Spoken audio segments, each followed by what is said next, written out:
Our position, having been in many schools we've been doing this now for 12 years, bringing technology into schools. Our position is schools are full of great teachers. There's also some not so great teachers, but by and large, if you look at the 117,000 public school teachers in Massachusetts, or the 4.5 million public school teachers in the United States, you have quite a few really terrific teachers, like Gail Roche that we've been observing today. Dedicated, energetic, smart, willing to do whatever it takes to bring the kids along. There are lots of teachers like this. What they don't have is the tools to do what Gail is doing in her classroom.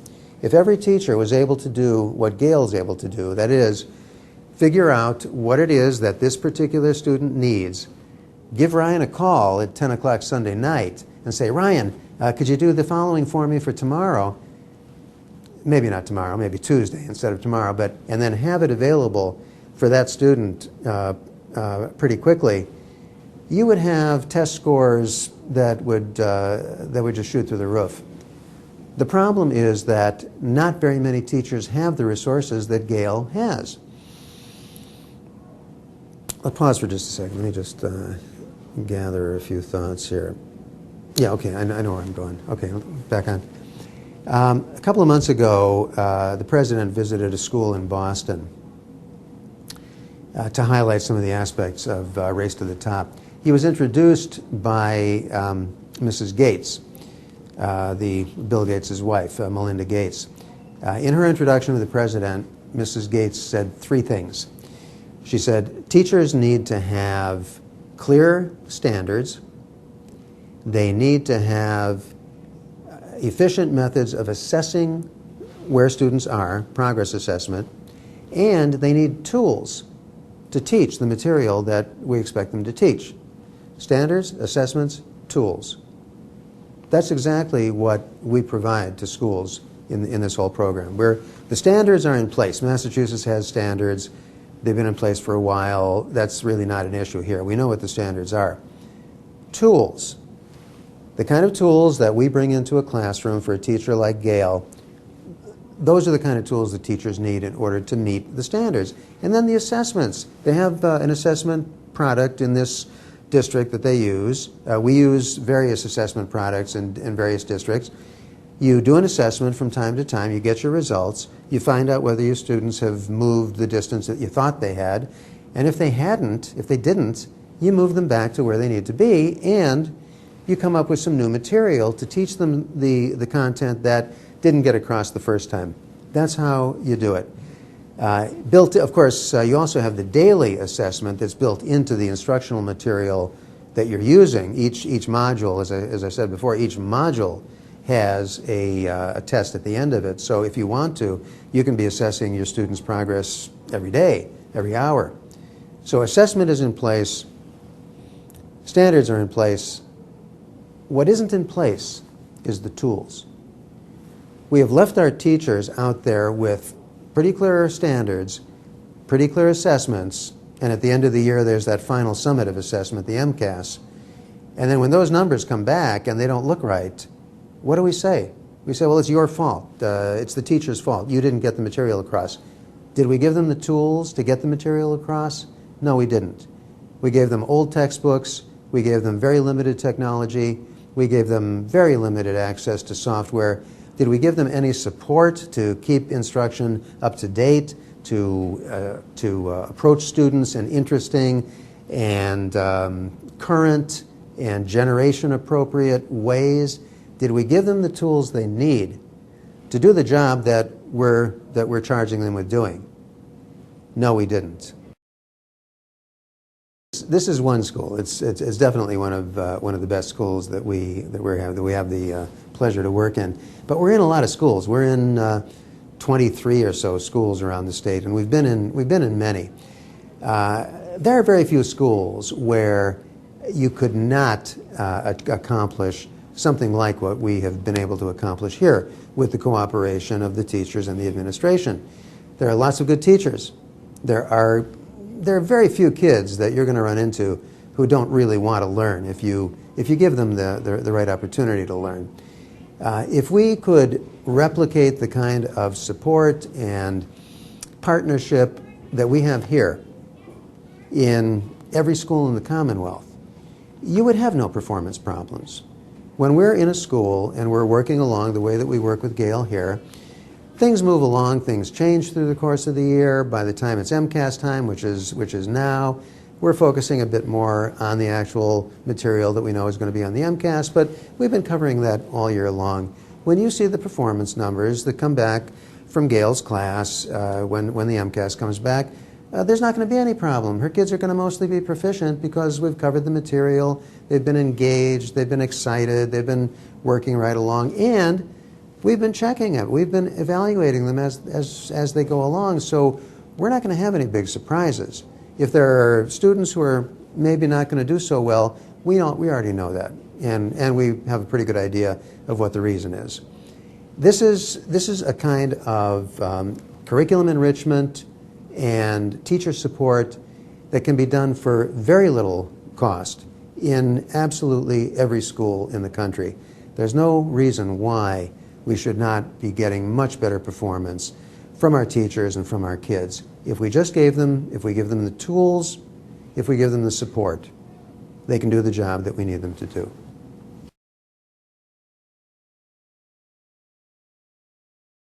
Of course, the economics are always a big question. How can school districts justify spending scarce dollars on a service like ours when they have many other problems? They have teaching positions, they have all kinds of other costs that are getting harder and harder to deal with. Well, my answer to that is this is a very, very modest cost, and in return for the investment the districts make in us, they get the support that we give to the teachers here. They can have that support for all the teachers in the district, all the math teachers, all the science teachers. The materials that we bring in can be used by everybody.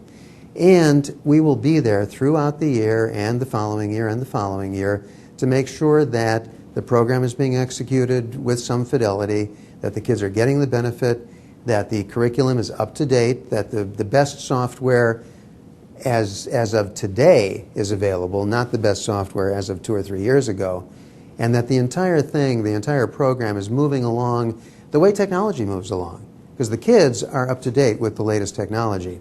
If the schools aren't up to date with where the kids are, it becomes difficult for the kids to take school all that seriously. So what we do is essentially keep up with where the young people are and keep the school up to pace with where the kids are. But the value to the district of our participation, our support, our material, our techniques, our help for each teacher, the way that we work with Gail, it is that teachers can be more effective, and they can be more effective throughout the year and throughout the following years. We don't go away, and we don't stop, and we don't leave it where it was last year. We're always updating the program. We're always looking for new ways to be more effective, to be more helpful, and that's the ongoing benefit the districts get from us.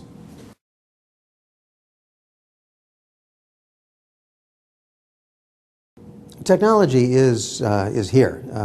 Most districts are using technology in some way, and they have software. They're using software. They've chosen some products, and they've got them. They've got them, and they're making some kind of use of them. The question is, are they getting the best use of the software? Are they really making the most of that investment? In most cases, I'm afraid the answer is they aren't.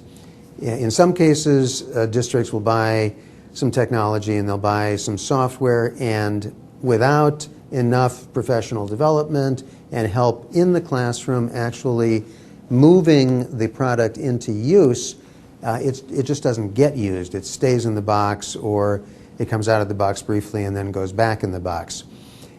Teachers need to be instructed in the use of these techniques. It doesn't just happen. Our method of providing professional development when we come into a school is not to give a long presentation at the beginning, hand people a 6-inch thick user's manual, and then go away. We give a brief introduction at the beginning, and then we come into the classroom and we work with the teachers in the classroom, showing them how to use the product, or the products actually. We use several different products. So we're in there in the classroom with the kids, showing the teachers how actually to use it. Just the way that we saw Ryan in the classroom earlier this morning, that's what every single one of our classrooms look like. Whether it's Ryan with Gail, or Joan Reisman, one of our other technology specialists, or Dave Stanley. They're all in their schools, in their classrooms, working with teachers day by day, so that the teachers learn how to use it as the weeks go by, but also so that we can figure out what it is that each teacher needs to do, because it's not the same in every classroom. Each classroom is different, each group of students is different, and each teacher is different. So you really have to adapt the use of the software to the individual situation. It's not by any means a one-size-fits-all situation. It's got to be adapted to each situation. The only way you can do that is by being there in the classroom with some regularity throughout the year, so that you can see what's happening, see what's not happening, and figure out what your fixes are. You hear from the teacher, you hear from the students, you observe, and then you know what to do. That's the value added that we really bring to this. We make the equipment, the technology, the instructional products, the online curriculum, we make it effective by really working it into the needs of each individual classroom.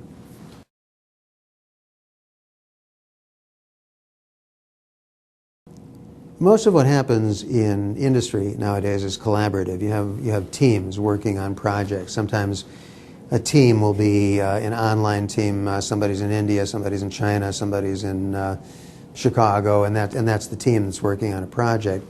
I think everybody knows that the best way of developing new products in any field is collaborative, because everybody's got different ideas, and what you want is the richest possible pool of ideas to draw from. Education, by and large, doesn't work that way. You have individual teachers in their classrooms, and that's where they are most days out of the year. They're in their classroom with their class. They may have a conference period, or they may have professional development periods from time to time, but not enough to really collaborate with other people. Furthermore, they don't get much to communicate with people in other schools or other districts. So we're in 20 schools. We're in about 15 districts. We see a lot of things that are going on in different districts. We're in Springfield. We're in Boston. We're in Malden. We're in Methuen. We're in Randolph. We're here in Spencer East Brookfield. We see a lot of things happening, and we see a lot of different situations. So we can bring an idea from Malden to here, or from here to Randolph, or from Randolph to Boston. And we can kind of cross-pollinate among our schools.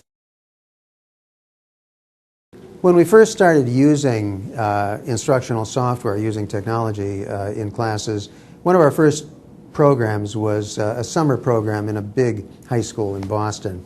We had a lot of kids, and we were there. The first day that we started the program, I happened to be standing behind one young man. I was watching the first day of class. We booted up, the program opened up, and this young man started zipping around, going into menus, opening different subjects. He looked at geometry, he looked at algebra, he went into physics, he was looking at some history, he was looking at various things. I asked him right at the beginning, do you need any help? And he said, no. He was clicking along, seemed to understand how to navigate very well. So I watched him zip through different subjects for about 20 minutes, kind of impressed that he was so agile at making his way through the content. And then I asked him, what do you think?